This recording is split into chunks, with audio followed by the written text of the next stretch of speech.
necessary and jointly sufficient. One and two are both necessary. Together they are sufficient. That's why it seems to me contradictory then to just wait the right to a democracy and say, okay, you can have people who doesn't care about democracy. It's contradictory. Okay. To say that, I mean, the issue of what it means to be a necessary condition and whether it's possible to have two things that jointly are sufficient condition are two different things. I mean,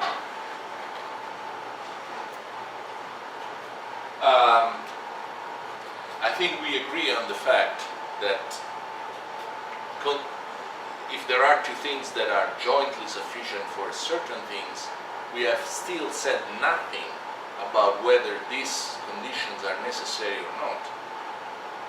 I mean, go back to my example of losing weight. Now it's going to be brutal. I mean, when I said that it's jointly sufficient to lose weight if you both exercise, if you don't eat too much, I don't mean, and you should not mean, that each of these or the two things are necessary for losing weight, because you may have a cancer.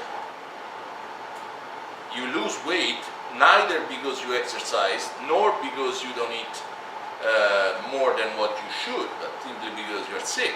So you have still said nothing about what is necessary. Okay? I don't see that. Yeah. So what I find strange is this normally necessary, which he should say. I mean, he needs this because it's only in virtue of this qualification, this weakening of the notion of necessary, that you can then say that, at least from a logical point of view, there could be a non-democratic government that respects basic human rights.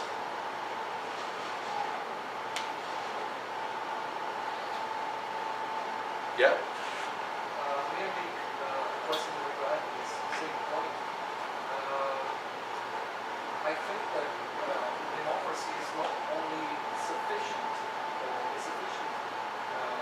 condition for the fulfillment of human rights. I think that this should go further and say that democracy is also a necessary condition for fulfillment of human rights, because if we take seriously one central point of Habermas regarding the relation between democracy and human rights, we should accept that it's not possible, it's not even possible to elaborate a list of human rights, be it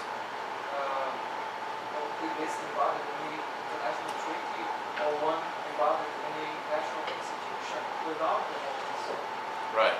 Very good point. But furthermore, I think that taking into account that bases of human rights are very often vague and even indeterminate, democracy, according to Habermas, is also necessary for the determination of the very contents of accepted or recognized, legally recognized. Yeah, no, it's an excellent point. I think Cristiano would agree with you in the sense that he kind of tries to accommodate this Habermasian point that you are making by talking about but you know what I mean. The fact that the decision has to be unanimous. But okay, it doesn't matter. So there must be, let's call it, an Habermasian moment when we decide both that we have these human rights and that Cristiano would add, but we could also decide that we could waive these human rights. So I think that it's just a qualification of Habermas' point. So Cristiano would say, yes, Habermas is right.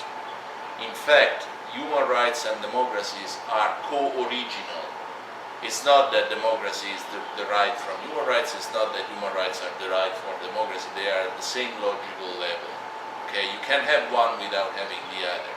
And that's exactly what I've shown you.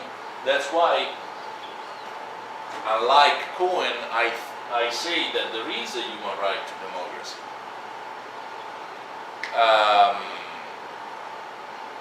But I add, trying to make a step forward compared to Habermas, that in virtue of certain political traditions around the world, I mean, remember that Habermas is a liberal democratic thinker in the end, and it's not clear that what is, well, yeah, I mean, that's what Rawls criticized about Habermas, that he has a comprehensive view in political philosophy, that he makes an argument that is supposed to be valid everywhere.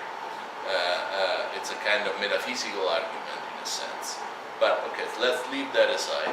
I think Cristiano would say, look, I share this point about the co-originality between human rights and democracy. I just want to remind you, Habermas, that rights are sometimes waived.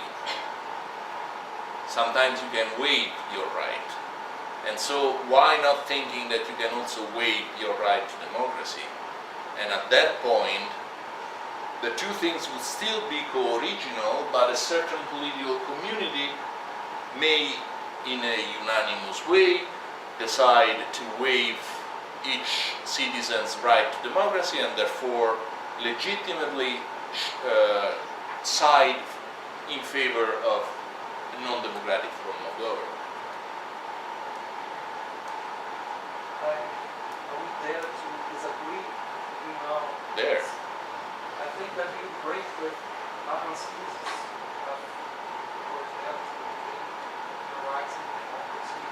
Once you assume that it is still possible to have human rights, or at least the fulfillment of human rights, assumed human rights, without democracy, or waiving, even waiving the human rights to democracy. Because I think that Habermas would ask you now, well, what guarantees that the list of human rights that a non-democratic government is proposing to its citizens is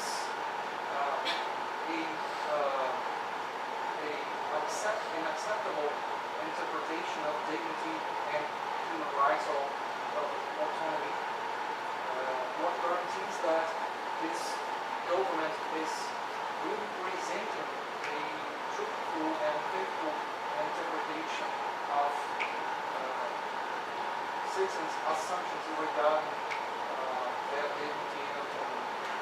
Yeah, no, I think this is also a very good point. So your idea is, if you really take seriously the possibility of this waiving of the right to democracy, and then you consider legitimate a non-democratic form of government, where is the guarantee that this non-democratic government will issue interpretation of basic liberties or basic human rights that are acceptable or in line with what the international community thinks of this liberty and interpretation? Yeah, I mean, maybe you're right. I mean, I would reply, I'm tempted to reply, what guarantee is there that democratic form of government will issue? I mean, the point that Habermas has is a very abstract one, right? And again, I think that Cristiano agrees with that, unlike Rawls and Cohen. You can't have logically human rights without having democracy. You cannot have democracy without human rights. At a logical and very abstract level, that is the case. Now, we know, as a matter of fact, that there are democracies, perfectly legitimate form of governments in terms of how they were elected and so on and so forth, that may be pretty serious human rights violators, perhaps not as serious as the North Korean government, but still. So I would avoid the talk of where is the guarantee that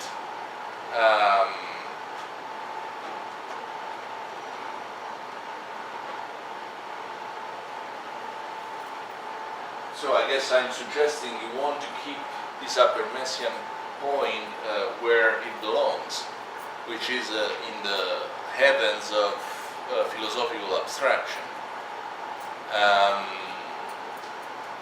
And in those heavens you will find also Cristiano, as I told you, because it's pretty much in virtue of this intuition that if you start from the assumption that each individual counts and counts equally, there must be a moment in which each decides on equal terms what our society is supposed to do, and even what our constitution is supposed to look like.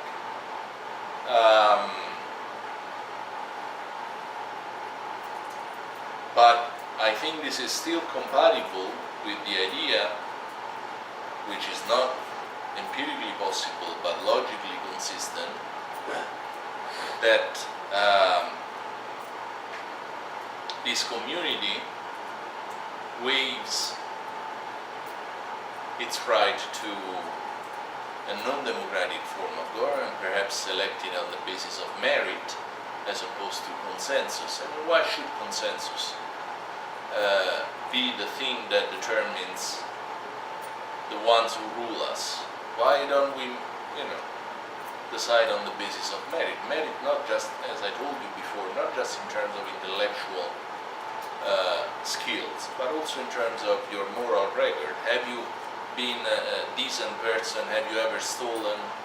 Have you ever done terrible things? I mean, in Italy, it's even difficult to pass a law that says that if you have been sentenced against crime, I mean, now we have that. That's the reason why Berlusconi could not compete.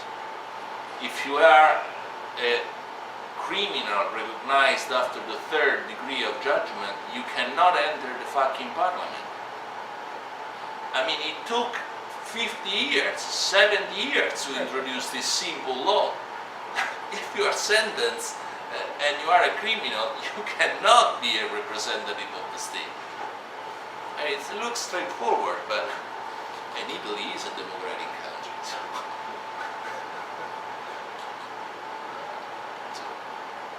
politics is way more fun than philosophy in this period, that's for sure.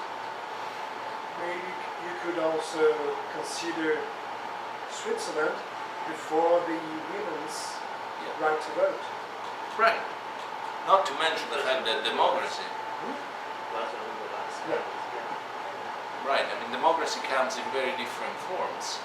I mean, even before the women being allowed to vote in Switzerland, very few people would say that Switzerland was not a democratic country. I mean, not to mention what democracy was before the Second World War. I mean, there were very, very few. Yeah, there were already the UK and perhaps also the United States allowing women, help me here, allowing women to vote, but it was very uncommon. I mean, in Italy in 1919 we had the first male universal suffrage, which incidentally led to fascism.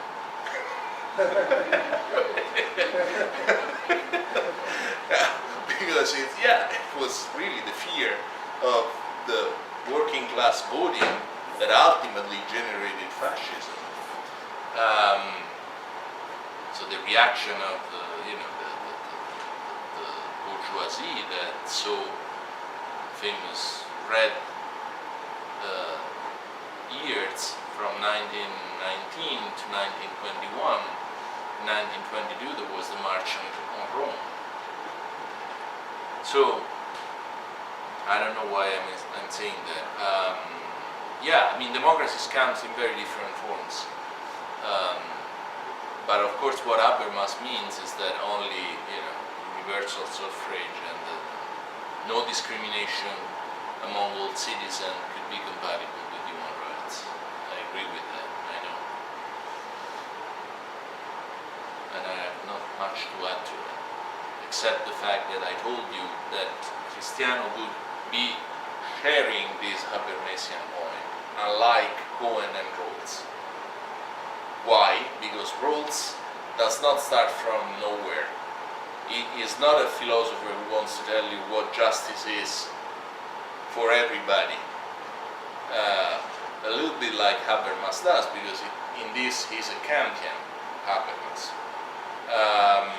Whereas Rawls tells from the very beginning, he says, I'm talking about liberal democracies here. I'm making a theory that is valid only for liberal democracies. And when I talk about international justice, I do it from this point of view. I mean, the perspective is always, okay, I'm starting from a situated position in which I am a liberal thinker, so I know that I belong to this tradition. Now, what do I do with the rest of the world? The law of people is not a theory of global justice. It's basically a theory of guidelines on foreign policies for liberal democracies. That's what the law of people is. How liberal democracies should behave towards the rest of with each other and towards the rest of the world. It's not, let's talk about global justice from an abstract, absolute point of view. And you find this also when you focus on this point of the relation between human rights and democracy. Rawls and Cohen have a different approach than Christianity. Other questions? We still have 10 minutes.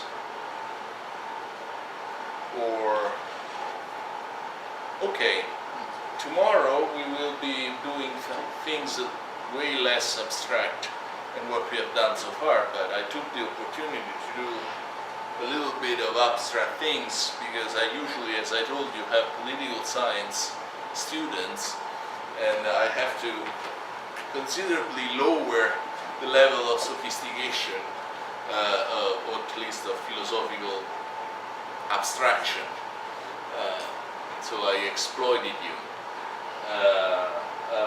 But tomorrow we will be talking about these alleged realities in which democracy is not well rooted and that seem to be at odds with the culture of human rights. So Islamic world, the so-called Asian world, whatever that means. We'll see how it goes.